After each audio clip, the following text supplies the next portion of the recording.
Good morning. Good morning. It's looks like it's about 2:50 a.m. I'm on my way to the gym right now, and I guess I'll talk about. I'll talk about my Monday morning confession, and I've made it very public about my going off of sugar and being more disciplined in my workout, my exercise. Not as if I had been undisciplined, but reaching to see what kind of results can I really get. Taking pictures of myself before I started, the first week, second week. I want to say this is my fourth week of the no sugar. My workout's been a little bit more regimented, a little more stronger. And then this weekend,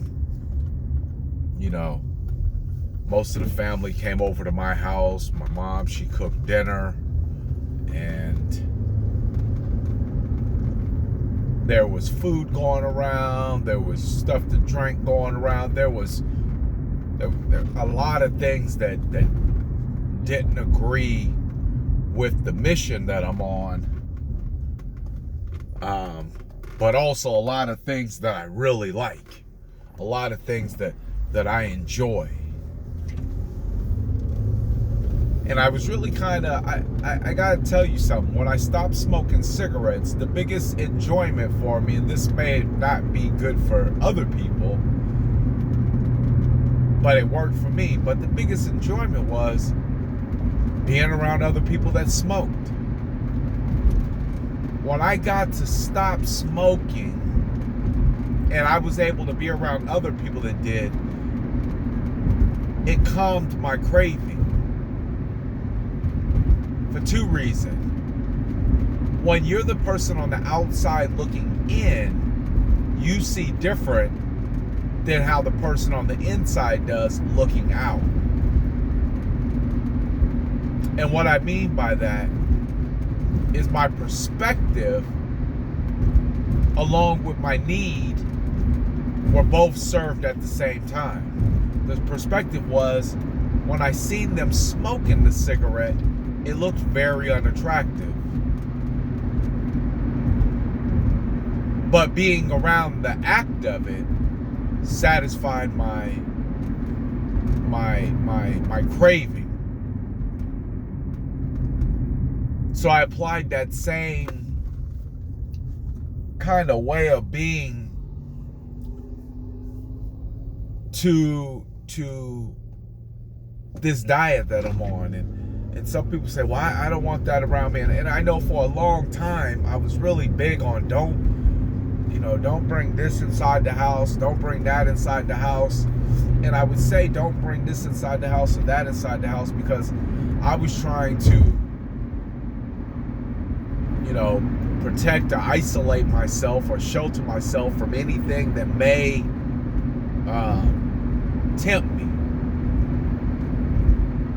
Because in my mind, I felt temptation was a bad thing. And nobody should be tempted. So this weekend, the food's going around and stuff to drink is going around, and even conversation is going around. I didn't feel the need to get involved with it. I didn't feel the need to have something to drink.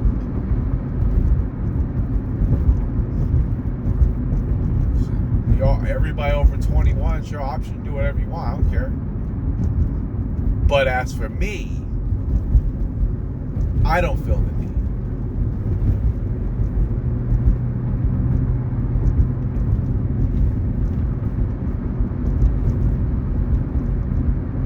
And then food.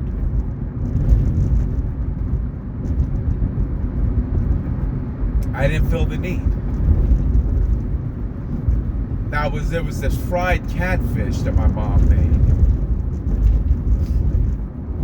I couldn't turn down. I could not refuse. And we don't do fried food at all. My grandfather passed away at a young age of 56. 56 years young. Clogged artery.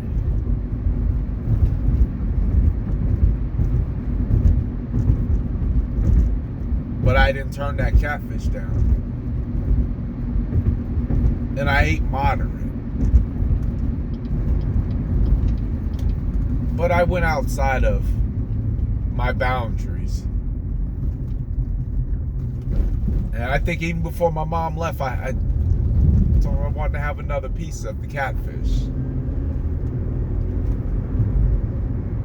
But there was limits. There was limits. There was clear limits on what it is that I was willing to do. How far I was willing to veer off of what I wanted to do. I stayed drinking my water. I knew how to prepare. So when I went to the grocery store to pick up some extra items that I felt we might need, I grabbed a watermelon. And I grabbed some other stuff that I really like to eat when I like to eat sweets. Walmart has these boxes of Crunch and Munch, this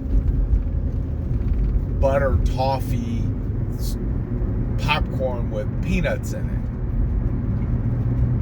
I grabbed 2 boxes. Got home, opened it up, asked the kids, hey, you guys want some of this? They ate it. I didn't.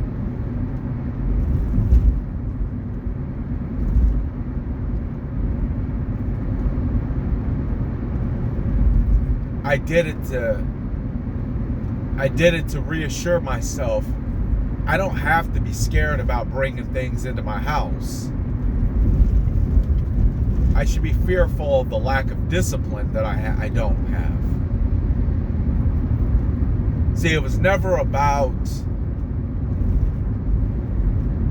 oh man, I don't want to bring this in the house because I don't eat this. It was about, I don't want to bring this in the house because I don't trust myself not to eat it.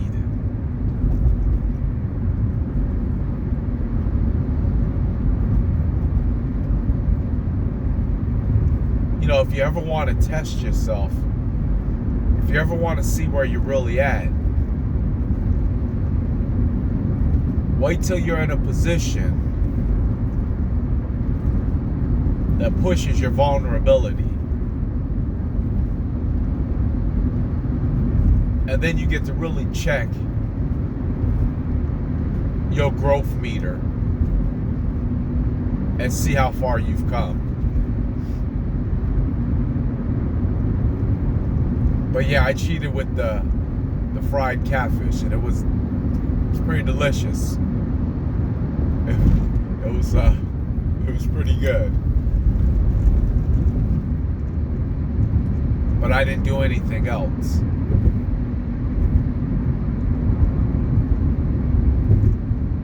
I care about moving forward 2 steps and not setting myself back 3. Now, in fact, I care enough about moving ahead 2 steps, not even set myself back 1. Because even if you go 2 steps forward, 1 step back, you're still positive 1 step. But at some point in life, you get to a point where you just say, I'm tired of taking steps back. Any step. I'm tired of it.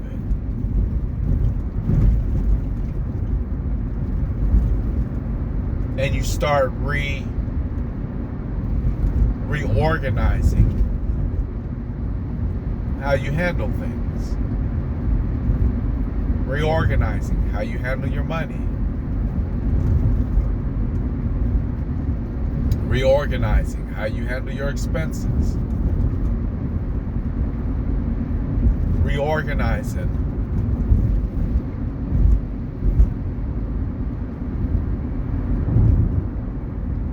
what you're willing to accept.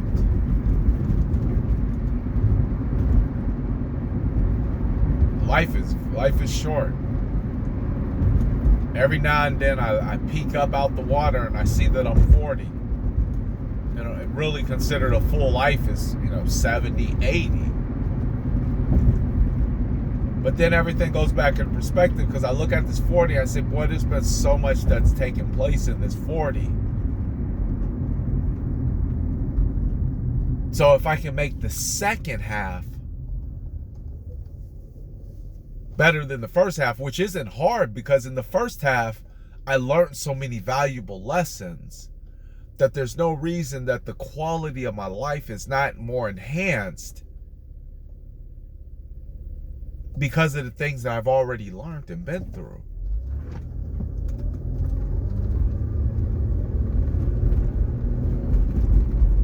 Just consider something.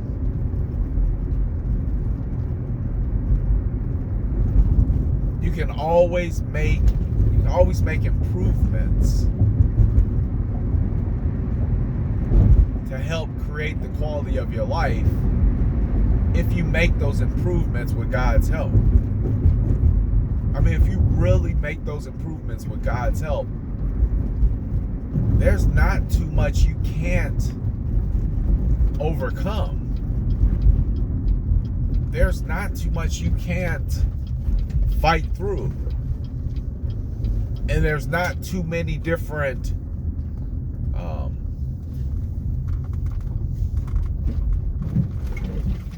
habits that will have you in bondage that you can't break. But you got to make the ultimate decision, and then you have to make the sacrifice. And for me, the sacrifice of giving up stuff to drink and giving up certain kinds of foods and giving up, how I spend my weekends and how I spend my days, and I don't really think those are sacrifices.